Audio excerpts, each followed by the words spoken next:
Hello दोस्तों, 2025 का ये पहला पॉडकास्ट शूट करने जा रहे हैं और हमने बहुत सारा कम्युनिटी डाला हुआ था। कम्युनिटी में एक ये भी थी कि एलएलबी के आगे कैसे करियर बनाया जा सकता है। और मजे की बात है, उसमें कई लोगों ने कमेंट्स किए कि एलएलबी होता क्या है।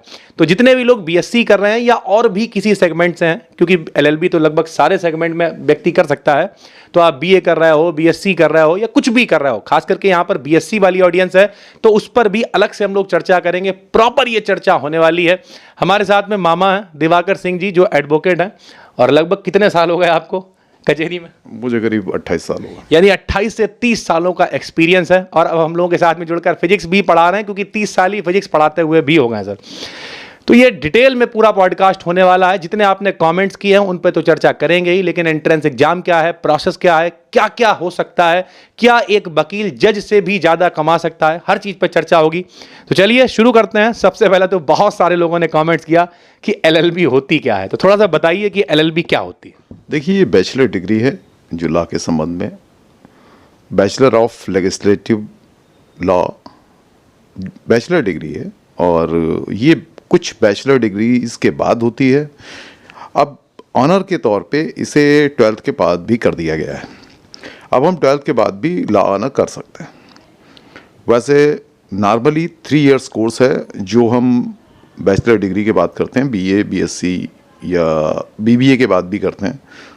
कई कॉलेजेस हमारे यहाँ ऐसे भी हैं जो बीबीए के साथ ही एलएलबी कराते हैं। जो लॉ ऑनर कराते हैं वो बीबीए लॉ कराते हैं या फिर बीएससी लॉ कराते हैं, मतलब बीएससी के साथ अटैच्ड लॉ होता है। तो वो कोर्सेज साथ में आते हैं। वो ज़्यादातर इसके लिए होते हैं कि आप किसी चीज़ में स्पेशलाइजेशन करना चाहते हैं। जैसे मतलब सबसे पहले तो जैसे मान लिया, जैसे साइंस रिलेटेड किसी को इंटरेस्ट है तो वो बीएससी कर रहा है, एमएससी कर रहा है, आगे बढ़ रहा है। किसी को आर्ट्स में है तो वो बीए कर रहा है, एमए कर रहा है। इसी तरीके से अलग अलग सेगमेंट हैं।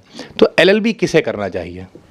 एलएलबी जिसको इंटरेस्ट हो एलएलबी में उसे ही करना चाहिए कायदे से। इसके बाद लाइफ सेटल ईजिली हो जाती है। अगर आप पढ़ने में अच्छे हैं और किसी कंपटीशन को बीट करने के लिए तैयार नहीं हैं, अभी आपने तैयारी नहीं की है और आप बैचलर डिग्री कंप्लीट करने वाले हैं, बीएससी आपकी कंप्लीट होने वाली है, तो इसके लिए सबसे अच्छा है कि आप लॉ की कंपटीशन दें।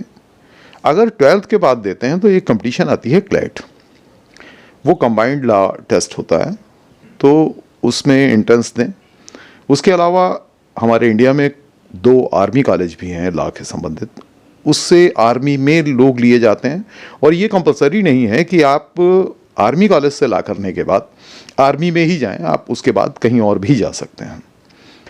सिर्फ महाराष्ट्र एक ऐसी यूनिवर्सिटी है जहां गवर्नमेंट लॉ कॉलेज है और वो इक्विवेलेंट है क्लेट के एनएलयू, मतलब नेशनल लॉ कॉलेजेस में जो लिस्ट में टॉप पर है बेंगलोर, उसके इक्विवेलेंट है। दोनों इक्विवेलेंट हैं, लेकिन वो एमएचटी सीईटी से आता है। महाराष्ट्र अपना अलग कंडक्ट करता है और वहाँ की फीसेस बहुत कम हैं। अगर आप पढ़ने में बहुत अच्छे हैं तो आपको एमएचटी सीईटी से करना चाहिए। क्लैट के थ्रू अगर आप आते हैं तो क्लैट में जो फीसेस हैं वो काफ़ी हाई हैं। टॉप 20 कॉलेजेस हैं। यूपी में आपके सिर्फ लखनऊ है, आसपास कई और कॉलेजेस भी हैं। बेंगलोर के बाद हैदराबाद वगैरह आता है, और भोपाल में है, रायपुर में है, गांधीनगर में है, इधर पंजाब में भी हैं, मोहाली में है, कई अलग अलग कॉलेजेस हैं। जैसे कोई व्यक्ति अभी बीएससी फाइनल ईयर में है, दोनों तरीके से बात करेंगे। कोई व्यक्ति अभी 12th पास करने वाला है या फिर बीएससी फाइनल ईयर में है, और जैसे मान लिया हम हैं, मेरा बीएससी फाइनल ईयर है और हम ये प्लानिंग कर रहे हैं कि हम एलएलबी करें। एलएलबी का मतलब सरल भाषा में, पहले तो यह बात भी क्लियर कर दीजिए कि क्या सिर्फ जिसे कानून से रिलेटेड जानकारी चाहिए वही एलएलबी करे या कोई भी व्यक्ति कर सकता है? नहीं, देखिए, कर कोई भी व्यक्ति सकता है, लेकिन अगर आपको इंटरेस्ट है उस डायरेक्शन में जाने का, आपको थोड़ा सा भी इंटरेस्ट अंदर से है कि आप लॉ के ही डायरेक्शन में जाना चाहते हैं, उसी से रिलेटेड किसी भी पोजीशन पे जाना चाहते हैं, तो आपको एलएलबी करना चाहिए। 3-4 पोजीशन जो नॉर्मल हो, जैसे नॉर्मली सबसे खास चीज़ तो एक है कि आप नॉर्मल, आपने सुना होगा कि वकालत करते हैं, एडवोकेट्स हैं।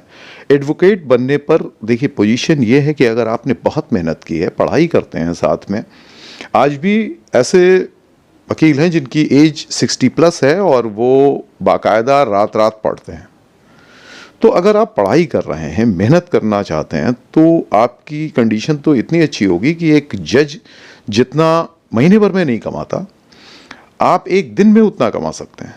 कोई लिमिट नहीं है इसकी। और फिर जैसे हाई कोर्ट है, सुप्रीम कोर्ट है, आप नीचे से ऊपर की तरफ बढ़ सकते हैं, कहीं भी जाके प्रैक्टिस कर सकते हैं, अपने किसी कंपनी में जा सकते हैं, टैक्सेशन में जा सकते हैं, टैक्स के लिए, मतलब जिस चीज़ में, जिस लाइन में आपका इंटरेस्ट हो, आप उस लाइन में जा सकते हैं। बहुत सारी लाइनें यहाँ से खुलती हैं। अगर आप बीएससी करके जाते हैं तो स्पेशलाइजेशन आपको आगे मिलता है, फॉरेंसिक वगैरह में भी कई अलग अलग लाइनें हैं। अब तो कई अलग अलग डिप्लोमा टाइप होते हैं, एलएलबी के बाद भी वो स्पेशलाइजेशन के डिप्लोमा में होते हैं, और उनसे गवर्नमेंट आपको हायर करती है। फिर गवर्नमेंट जॉब पे भी जा सकते हैं, उनकी भी पे अच्छी खासी होती है।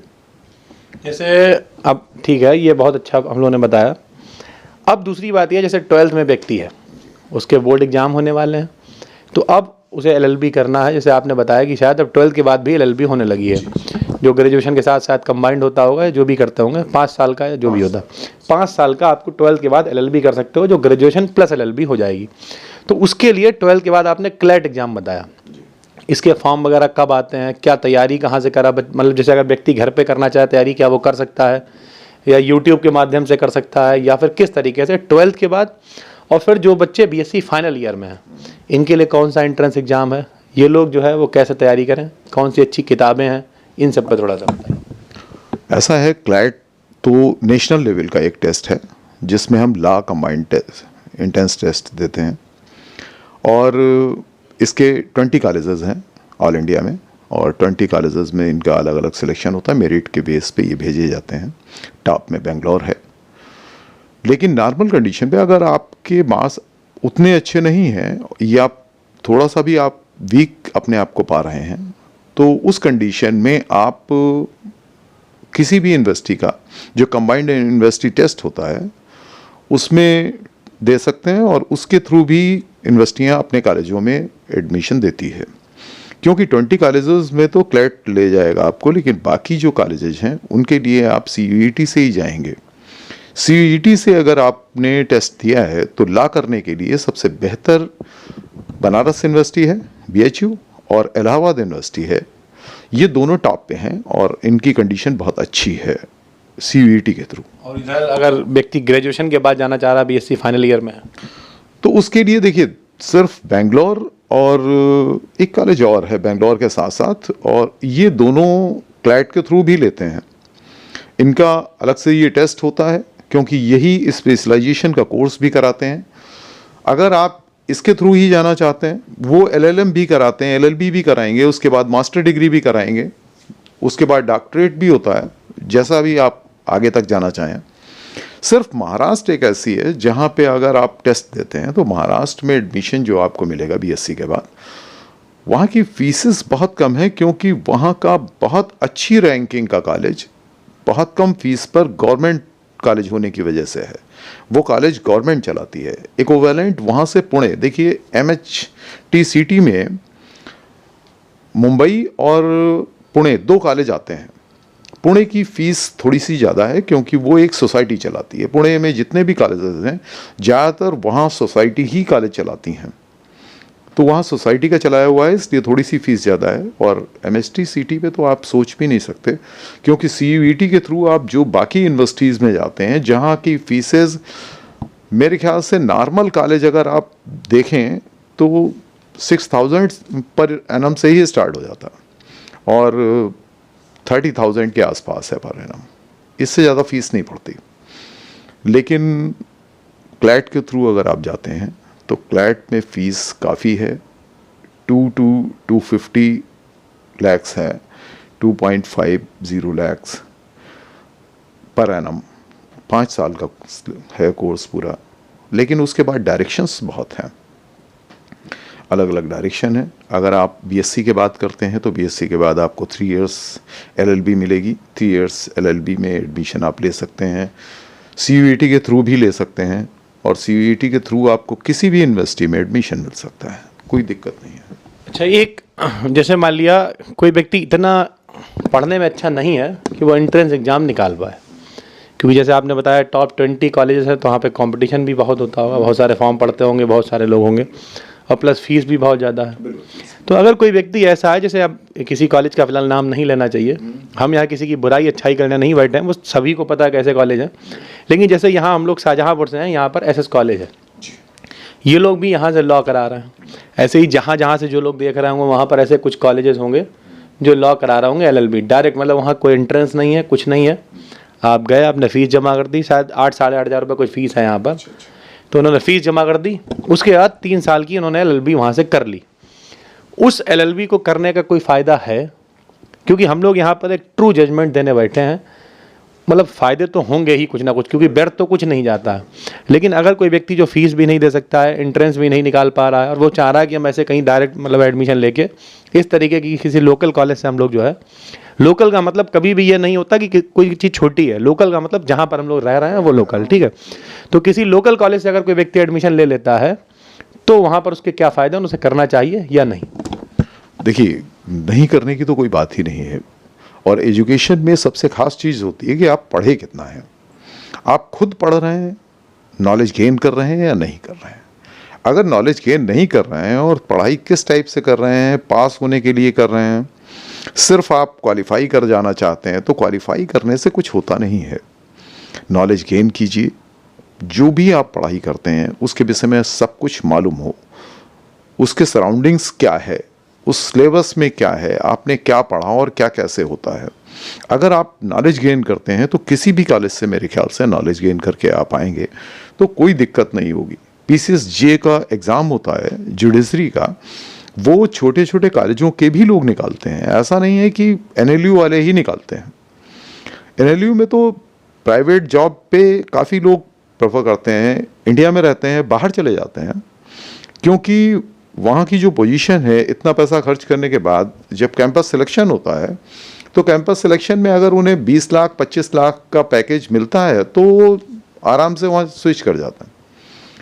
वो फिर नई तैयारी करने आते हैं, फिर PCSJ में तैयारी बहुत कम लोग करते हैं वहाँ जाने के बाद, क्योंकि उन्हें तुरंत जॉब मिल जाता है, आप निकलते बाद में आपको जॉब पहले ऑफर हो जाता है। तो तैयारियां अगर आप करते हैं, पढ़ाई ठीक से करते हैं, और सबसे अच्छी चीज़ है कि आप पढ़ाई ठीक से करें, जो भी पढ़ते हैं आप बहुत कायदे से पढ़ें, और जब कायदे से पढ़ेंगे तो कहीं ना कहीं एडजस्ट तो होंगे ही, और उसके बाद भी आपके लिए रास्ते खुले हैं। लीगल एडवाइज़र हैं, सीनियर लीगल एडवाइज़र्स हैं, कंपनियों में लेते हैं, कंपनियों में लीगल एडवाइज़र हर कंपनी को रखना पड़ता है, क्योंकि उनकी जितनी भी प्रॉब्लम्स हैं लीगल, वो उन्हीं को सुलझानी होती है। कई जगह तो देखा गया है कि पूरा पूरा डिपार्टमेंट होता है लीगल, जहाँ पे कई एडवोकेट्स होते हैं, तो इसलिए वैकेंसियाँ बहुत होती हैं। आप अगर ठीक से पढ़ते हैं, नॉलेज है, नॉलेज गेन किया आपने, तो यूज़ में आती है। यानी कॉलेज कोई बहुत ज़्यादा डिपेंड नहीं करता है, सेल्फ नॉलेज डिपेंड करती है। और ये हम भी हमेशा कहते हैं, आप देखिए इतना सारा इस समय तो कंटेंट आप कहीं से भी कंज्यूम कर सकते हैं। यूट्यूब पे इतने सिखाने वाले लोग बैठे हुए हैं, बहुत सारी नेटवर्किंग बनाइए, और हो सके तो कुछ जो अच्छे लोग संपर्क में हों, एडवोकेट लोग, उनके संपर्क में रहिए, क्योंकि जितना ज़्यादा आप नेटवर्किंग अच्छी करेंगे उतना ज़्यादा आप लगातार आगे बढ़ते चले जाएंगे। बहुत अच्छी बात कही, यानी कॉलेज भी डिपेंड नहीं कर रहा, अब फीस भी हो गई, कॉलेज भी हो गया। अच्छा, LLB अगर जैसे मान लिया BSc के बाद व्यक्ति ने LLB कर ली, तो अब LLB के बाद सिर्फ LLB की मार्कशीट, हमने सुना है कुछ शायद रजिस्ट्रेशन वगैरह होता है, वो रजिस्ट्रेशन कितना इम्पॉर्टेंट है? वो रजिस्ट्रेशन क्या होता है, किस तरीके से होता है, थोड़ा इसके बारे में भी बताइए। देखिए, LLB कंप्लीट होने के बाद जब हम लोगों की मार्कशीटें आ जाती हैं तो हम अप्लाई करते हैं बार काउंसिल को इलाहाबाद, या अगर कहीं आप किसी दूसरे प्रदेश के रहने वाले हैं तो वहाँ अपने यहाँ जो भी बार काउंसिल है उसमें आप करेंगे। वहाँ से फॉर्म आता है, फॉर्म के साथ साथ कुछ जगह ऐसी हैं जहाँ कंपटीशंस भी होते हैं, एक पेपर देना पड़ता है। वो पेपर क्वालिफाई करने के बाद रिजल्ट आएगा, आपके सारे पेपर्स, कुछ फ़ीस होगी उनकी, जो कोर्ट फीस टाइप में, कुछ स्टाम्प वगैरह लगते हैं, ओरिजिनल पेपर्स जाते हैं, सारा डॉक्यूमेंट ओरिजिनल जाएगा हाई स्कूल से लेके ला तक, वो वेरीफाई होता है, और उसके बाद आपको एक नंबर, रजिस्ट्रेशन नंबर अलॉट किया जाता है। उस रजिस्ट्रेशन नंबर के कुछ दिनों बाद एक CUP नंबर अलॉट किया जाता है। वो CUP नंबर आने के बाद आपको एक कार्ड मिल जाएगा, और उसके बाद आप एथराइज हैं अपना वकालतनामा लगा के अपनी पावर लगा के कहीं भी कोर्ट में केस दायर कर सकते हैं। रजिस्ट्रेशन प्रोसेस भी हो गया। अच्छा, एक बच्चे ने कमेंट किया था, अभी हम आपके कमेंट्स भी पढ़ेंगे, लेकिन एक बच्चे ने कमेंट किया था कि अगर हम जैसे एंट्रेंस एग्जाम की तैयारी कर रहे हैं तो उसके लिए कौन सी किताबें हैं, कोई पब्लिकेशन हो जो बहुत अच्छा पब्लिकेशन हो जिसे हम। देखिए, वैसे पढ़ाई करने के लिए तो इलाहाबाद पब्लिकेशन बहुत बढ़िया है, आप वहाँ की ही बुक्स यूज़ करें, बहुत अच्छी बुक्स हैं, उसे यूज़ में लाएं। और कंपटीशन के टाइम पे जो आप पढ़ते हैं, थोड़ा सा सीपीसी पढ़ें, सीपीसी कम पढ़ें, सीपीसी से क्वेश्चंस थोड़े कम हैं, सीआरपीसी, आईपीसी और कुछ पुलिस एक्ट्स जो जर्नल हैं वो पढ़ें। और इसके अलावा आपको यूट्यूब पे क्लासेस मिल जाएंगे, ऑनलाइन आप पढ़ लें। क्लैट की तैयारी ऑनलाइन कराई जाती है, पूरे पूरे क्लास चलते हैं, अलग से पेपर्स भी वो कराते हैं बीच बीच में, और बढ़िया तैयारी होती है। यूट्यूब वाले भी अच्छी तैयारी कराते हैं, क्योंकि पिछले पेपर्स के बेस पे ही वो तैयारी कराते हैं जो पिछले पेपर्स में आया है। सीयूईटी की तैयारी नॉर्मल होती है। सीयूईटी में जो टेस्ट होता है वो एक कंबाइंड टेस्ट है, उसका लॉ टेस्ट अलग से नहीं होता, लेकिन सीयूईटी की रैंकिंग अच्छी जाती है। अच्छी रैंकिंग आप बनाएंगे, उसी के बाद आपको अच्छे यूनिवर्सिटी में एडमिशन मिलेगा। लेकिन आप तैयारी खुद भी कर सकते हैं, कुछ कंपटीशन बुक्स भी आजकल अवेलेबल हैं मार्केट में, क्लैट की बुक्स भी अलग से अवेलेबल हैं। अगर आप क्लैट की तैयारी करते हैं, सीईटी की करते हैं, तो उसकी बुक अलग अवेलेबल है, पूरा सिलेबस बताते हैं कि क्या चीज़ आती है, कैसे आता है, सारी डिटेल्स मिलती हैं और अच्छे क्वेश्चंस हैं उनमें। एलएलबी केवल पर्याप्त है, ग्रेजुएशन किया हमने प्लस एलएलबी कर ली, पर्याप्त है, वहाँ से भी लाखों रुपए कमा सकते हैं? क्योंकि नॉलेज तो शायद 1-8% कोई व्यक्ति हो जो नॉलेज के लिए ढूंढ रहा हो, लेकिन जो बेचारे गरीब घर से लोग हैं वो तो ये सोचते हैं हम कुछ ऐसी व्यवस्था करें जहाँ से हमारे पास अर्निंग आनी स्टार्ट हो जाए। तो जैसे मान लिया बीएससी के बाद किसी बच्चे ने एडमिशन, या बीए के बाद, या जो भी ग्रेजुएशन के बाद उसने एडमिशन लिया, तो ऐसी कौन सी चीज़ें हैं जो उसे फर्स्ट ईयर से ही फॉलो करनी चाहिए? क्या किसी एडवोकेट के साथ बहुत सारे हमने देखा लोग बैठने लगते हैं, या नहीं वो अपना तैयारी करते रहते हैं, या फिर आगे एलएलबी के बाद में कोई पोस्ट ग्रेजुएशन करना, उसकी प्रिपरेशन करनी चाहिए? क्योंकि आप ये समझ पा रहे होंगे कि जो एक बच्चा है जो ग्रेजुएशन कर चुका है, यानी वो 21 प्लस हो गया, और अगर वो घर में बड़ा है तो फिर उसके घर वाले अब उम्मीद कर रहे हैं कि ये कुछ पैसे ला के दे। तो उस लेवल पे वो बच्चा अगर ट्यूशन पढ़ाता है तो उसका खुद का जो माइंड है वो दो जगह डिस्ट्रैक्ट हो रहा है, कि वो पढ़ा कुछ और रहा है, पढ़ कुछ और रहा है। तो यहाँ एलएलबी करते हुए वो कैसे कुछ पैसे भी कमा सके, या फिर आगे की क्या प्रिपरेशन कर सके? देखिए, इसके लिए ऐसा होता है कि वैसे मैं तो यही कहता हूँ कि स्टार्टिंग में किसी भी लायर के पास नहीं बैठना चाहिए, क्योंकि उसमें टाइम वेस्टेज काफ़ी है, फिर आप तैयारी नहीं कर सकते, लाइफ आपकी रुक के रह जाएगी वहीं। आप ला तो कर लेंगे, आप आके कचहरी में बैठ जाएंगे, लेकिन फिर आपकी लाइफ वहीं रुक जाएगी। उस कंडीशन में दो बातें आती हैं, जैसा कि मैं देखता हूँ अपनी इतनी लाइफ में। कुछ लोग दूसरों के काम करते हैं, दूसरों के लिए काम ले जाते हैं, और पूरी ज़िंदगी कट जाती है उन्हीं के पास बैठते हुए, क्योंकि वो अपने आप कुछ कर ही नहीं पाते। उन्होंने ला तो कर लिया है, कंप्लीट है, उनकी पावर लग जाती है, सीनियर उनकी पावर का यूज़ भी कर लेता है, लेकिन कुछ मज़ा नहीं आता। आप अपने बेस पे कुछ नहीं कर सकते। आपको फीस से वो जो हिस्सा देगा, आपको वही हिस्सा मिलने वाला है। थोड़ी देर के लिए तो ऐसा ठीक है, लास्ट ईयर अगर आप बैठते हैं तो हमें लगता है कि यहाँ ठीक कर रहे हैं आप, क्योंकि कुछ कॉलेजों में प्रैक्टिकल्स नहीं होते, वहाँ सिखाया नहीं जाता कि प्रोसीडिंग कैसे होनी है। तो प्रोसीडिंग सीखने के लिए अगर आप किसी के पास बैठते हैं, वीक में 2 डेज़ 3 डेज़ भी अगर आप बैठते हैं तो प्रोसीडिंग सीख सकते हैं। या फिर एक तरीका और होता है, कुछ लोग करते हैं, जैसे कुछ फाइलें सेलेक्ट कर ली, जिन फाइलों को आपने जाना शुरू किया तो स्टार्टिंग में वो नई फाइल्स थी, उनको आपने स्टडी किया, उसके बाद उनकी जो प्रोसीडिंग चल रही है उन डेट्स पे आप जाना शुरू किया, देखा कि उस फाइल में आगे कैसे काम होता है, फर्दर एक के बाद एक क्या चीज़ आती है। वो चीज़ें अगर आप देखेंगे तो आप ज़्यादा अच्छा सीख सकेंगे। लेकिन आप मेरे ख्याल से स्टार्टिंग के 2 इयर्स ना बैठें। रास्ता एक और खुला होता है, अगर आपके नंबर अच्छे आते हैं एलएलबी में, मीन्स 60 प्लस आ जाते हैं, वैसे 50 के बाद भी आप दे सकते हैं, एलएलएम कर सकते हैं। अगर एलएलएम कर लेंगे तो एक रास्ता बहुत बड़ा खुलता है, वहाँ से आप टीचर एज ए लेक्चरर हो जाएंगे लॉ कॉलेज में, और लॉ कॉलेज में लेक्चरर हो जाएंगे तो आपकी पे भी ठीक ठाक होगी, और मुश्किल से 1 या 2 क्लास लेना होता है। आप कौन से पेपर के लिए सिलेक्ट किए गए हैं, कौन सा आप पढ़ाएंगे, ये सारी चीज़ें देखनी होती हैं। और इनकी वैकेंसी भी अच्छी खासी निकलती है, क्योंकि लॉ कॉलेज बढ़ते जा रहे हैं। हम लोगों के टाइम में लॉ कॉलेज कम थे, अब लॉ कॉलेज बहुत हो गए हैं, बच्चे भी काफ़ी आते हैं, तो रास्ते बहुत हैं। LLM करने के बाद रास्ता खुल जाता है पढ़ाने का, तो आप पढ़ा सकते हैं।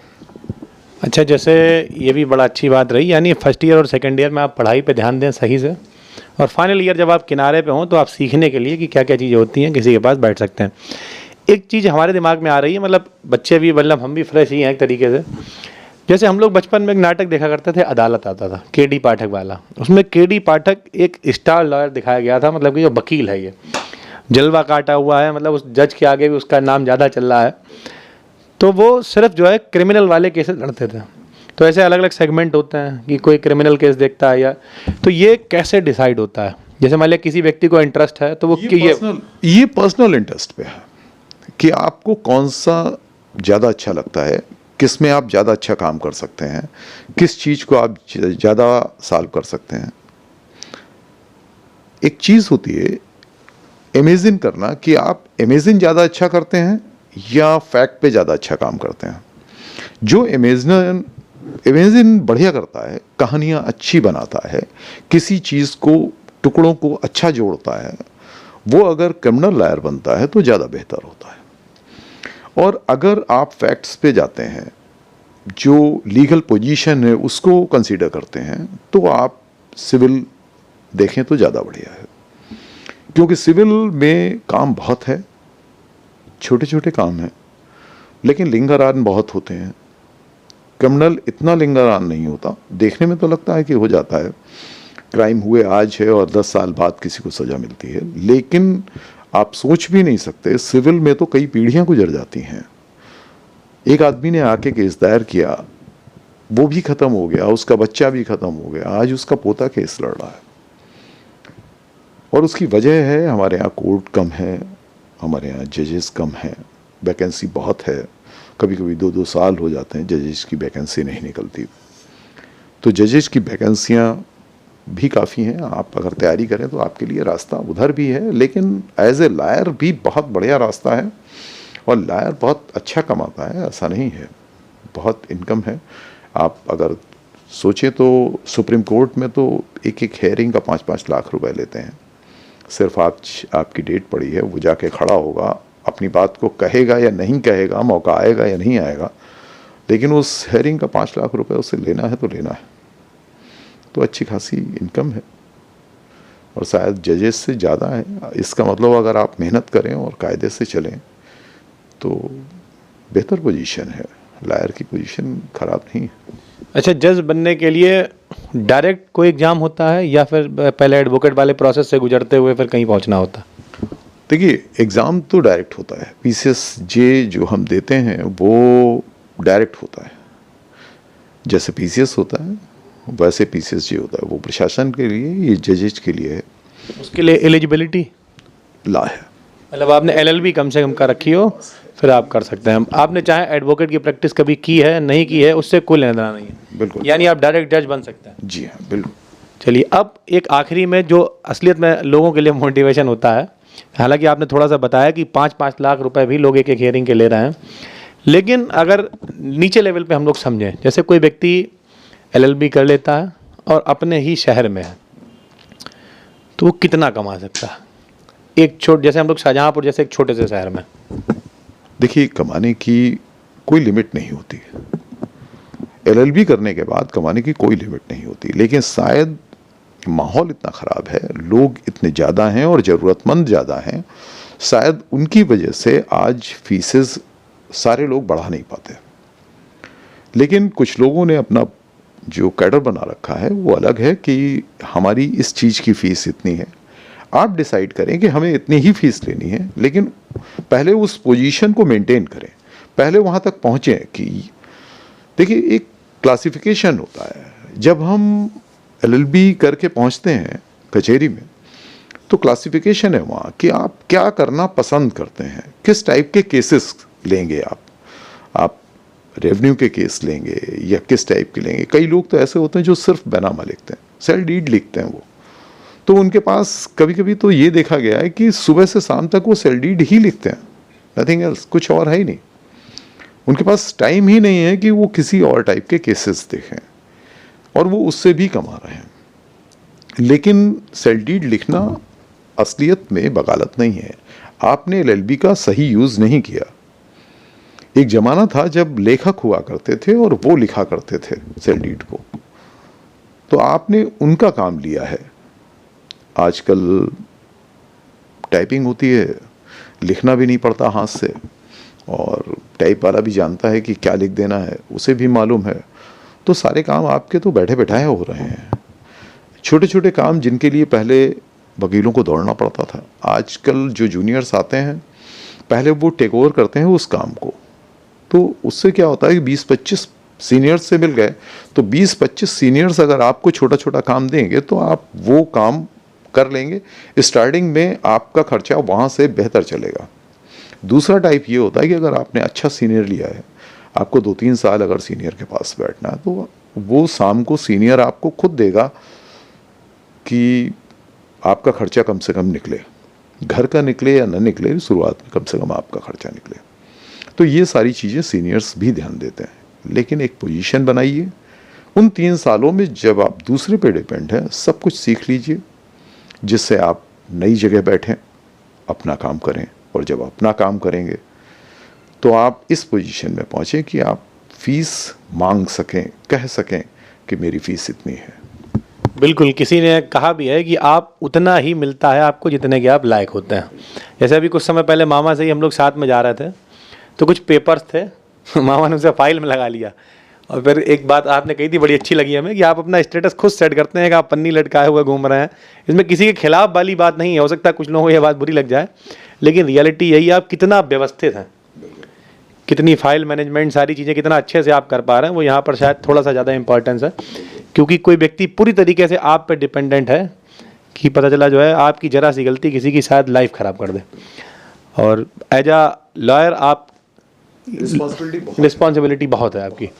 अब एक मतलब हम लोग हाँ या ना वाला जवाब पूछेंगे, आपके हिसाब से एलएलबी करना चाहिए या नहीं, हाँ या ना? नहीं, हाँ बिल्कुल करना चाहिए। बिल्कुल करना चाहिए। आपके हिसाब से एलएलबी करने के बाद में व्यक्ति लाखों रुपए कमा सकता है या नहीं, हाँ या ना? कमा सकता है, बिल्कुल कमा सकता है। आपके हिसाब से एलएलबी करने के बाद में मोहल्ले में थोड़ा बहुत भौकाल बनता है या नहीं, हाँ या ना?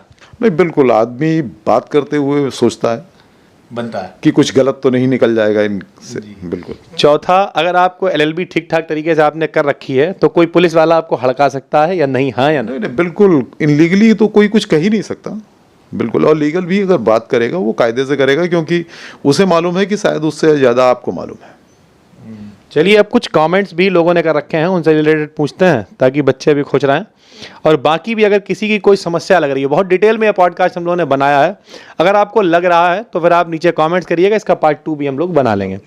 और वैसे ही रॉ वीडियो हम लोग बना रहे हैं, आप देख रहे होंगे पीछे नॉर्मली ऐसे ही हम लोगों ने पकड़ रखा है, लेकिन कंटेंट इंपॉर्टेंट है। जैसे कुछ क्वेश्चंस हैं ओनली बीएससी भाई ने पूछे हैं।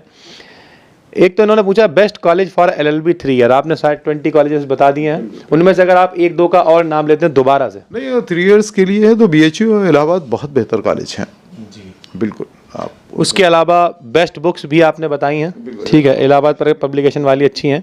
How much is fees of best college, जो बहुत अच्छे अच्छे कॉलेज हैं उनमें लगभग कितनी फीस? देखिए, अगर क्लैट के थ्रू जाते हैं तो फीस बहुत है, करीब 2-2.5 लाख पर एनम है। लेकिन अगर आप बीएससी के बाद जा रहे हैं तो मेरे ख्याल से 30,000 के आसपास फीस है, 30, 32, 35। एक एवरेज फीस है, आप अफोर्ड कर सकते हैं। परसेंटेज आपकी कितनी होनी चाहिए लगभग ग्रेजुएशन में?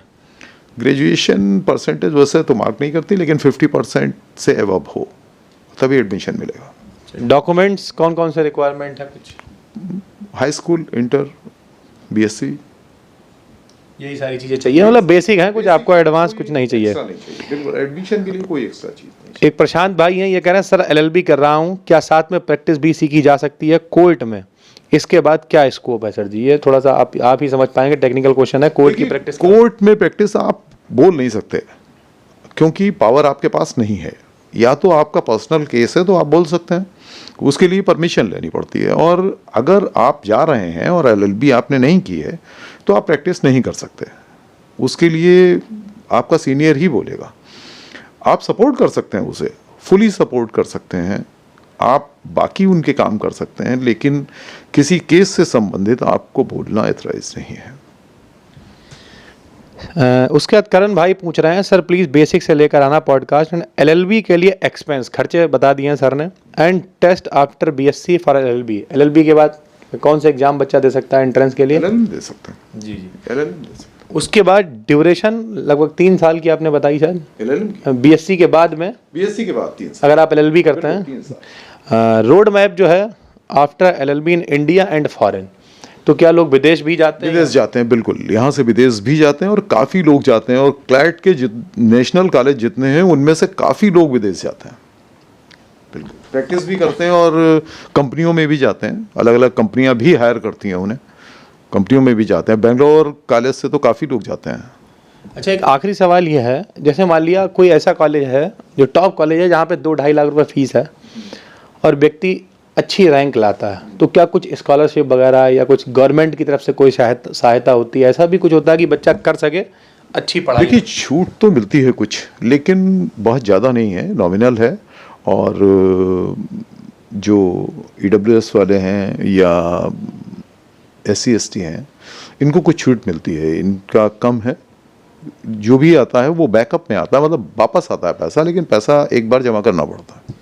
दूसरी बात यह है कि सबसे बेस्ट तरीका ये भी है कि अगर आपके पास वाकई में आपने एंट्रेंस एग्जाम में अच्छी रैंक ले आए हैं तो फिर बैंक भी आपको सपोर्ट करेगी फिर, बिल्कुल बैंक सपोर्ट, क्योंकि इतना बड़ा कॉलेज है तो बैकअप आप कर ही रहे हैं अपना, आप एंट्रेंस एग्जाम रखिए तो कोई दिक्कत नहीं। अगर आप बहुत गरीब फैमिली से भी हैं, 20 कॉलेजेस में अगर आपका क्लैट के थ्रू होता है तो 101% आपको बैंक फाइनेंस करेगी, कोई समस्या नहीं होती है। हम लोगों ने एक पॉडकास्ट बनाया हुआ है एजुकेशनल लोन से रिलेटेड, आप उसे देख सकते हैं, डिस्क्रिप्शन में लिंक मिल जाएगा।